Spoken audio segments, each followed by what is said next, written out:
Woman action forum जे सॾ ते घरेलू औरतुनि ते तशद्दुद ऐं क़त्लेआम ख़िलाफ़ अॼु हैदराबाद प्रेस क्लब साम्हूं एहतजाज कयो वियो आहे। एहतजाज दौरान वॾे अंग में औरतुनि शिरकत कई आहे। गॾोगॾु जेके मुतासिर औरतूं आहिनि, मक़तूल औरतूं, उन्हनि जे वारसनि बि शिरकत कई आहे। इन एहतजाज बाबति वुमेन एक्शन फोरम ऐं उते जेके मुतासिर औरतूं आहिनि, नारियूं आहिनि, उन्हनि जे वालिदेन जो छा चवणु आहे, अचो तुरंत सां ॻाल्हि ॿोल करियूं।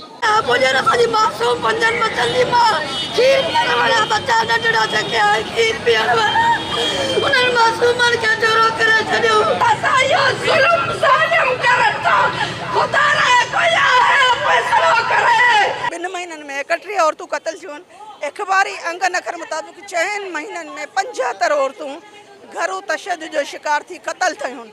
उन में कारोकारी ऐं ख़ुदकुशीअ वारा वाक़िया शामिल न आहिनि। त उन मां तव्हां अंदाज़ो लॻाए सघो था त सिंध में औरतुनि ते तशद्दुद जी सतह एतिरी वधी वई आहे जो हाणे हुननि खे पंहिंजी ज़िंदगीअ तां हथु धोइणो पवे पियो।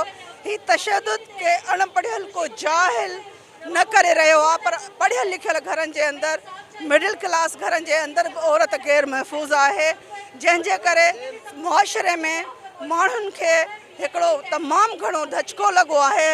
हर माण्हू सम्झे पियो त मुंहिंजी धीउ खे ॿिए ॾींहं ते मारियो न वञे।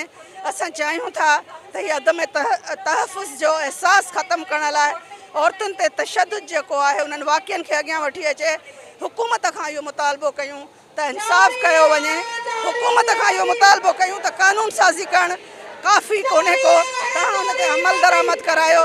घर ऐं जेके औरतुनि ते तशद्दुद थिए थो उन्हनि जे इंसाफ़ लाइ ख़ासि अदालतूं क़ाइमु कई वञे जीअं उन्हनि खे सज़ा मिली सघे। ऐं मज़ाहिमती तॾो, ही मज़ाहिमती तॾो आहे, हिते मज़ाहिमत पई हले, हिते ताज़ियत बि हले पई। ही उन्हनि औरतुनि जो जेके क़त्ल थियूं आहिनि, जेके घरनि में घर बचाईंदे मारियूं वियूं आहिनि, जेके रिश्ता बचाईंदे मारियूं वियूं आहिनि, अॼु असां उन्हनि औरतुनि जे नाले ते सिंध जे औरतुनि खे गॾु कयो आहे। तव्हां ॾिसो था त सिंध जा बाशऊर माण्हू इन काज़ खे, इन आवाज़ खे सॾ में सॾ ॾियनि था। असां घरू तशद्दुद जी जॾहिं क़िस्मूं ॾिसूं था, उन में असांजे साम्हूं सिर्फ़ु इहो न आहे कि जेको जिस्मानी तशद्दुद आहे, असां ॾिसूं था ज़हनी तशद्दुद, तलाक जी धमकियूं ॾियणु, ख़र्चो न ॾियणु, घणा कढी छॾणु हर ॿिए टे ॾींहं, ऐं बरहना करणु, अहिड़ा ॿी रिपोर्ट आया आहिनि जंहिंमें ख़बर थियूं पवनि कि औरतुनि के जा कपिड़ा उन्हनि जे ॿारनि जे साम्हूं लाहे छॾणु या उन्हनि खे ॿाहिरि घरनि मां कढी छॾणु, बिना रहे जे, बिना चप्पल जे। ज़ुल्म ॾाढो घणो आहे ऐं हर ॿिए घर जी इहा ई कहाणी आहे। सिर्फ़ु इदारनि ते इदारा ठाहिणु ऐं लॉ ते लॉ पास करणु इन जो हल न आहे। माना हाणे नवां केसिस थियनि पिया, तशद्दुद करे क़त्ल कयो पियो वञे, उहो ख़ामोशी, औरत जी ख़ामोशी हूंदी आहे। हो कि मज़लूम हूंदी आहे, कुझु न चई सघंदी आहे, त हिन जो मतिलबु इहो त न आहे जो उन ते मर्द जेको आहे एॾो तशद्दुद करे उनखे क़त्ल करे छॾे मासूम ॿारनि जे साम्हूं।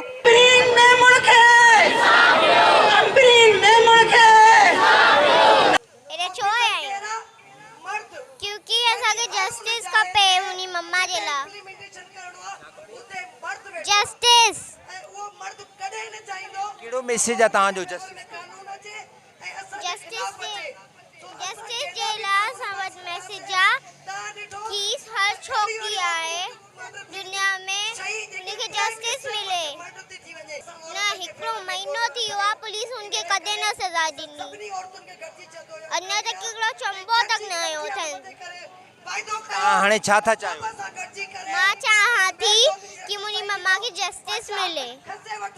फुल सपोर्ट भी कई थी वञे उते जेल में, उनखे वार्ड में रखियो वियो आहे। हिन दफ़ा बि आयो वो कोर्ट में, त उनजा हेयर कट थियल आहे वॾो मज़े सां, मतिलबु जैसे कि वो प्राउड वो फील करे हथ मथे करे ईंदो पियो वञे।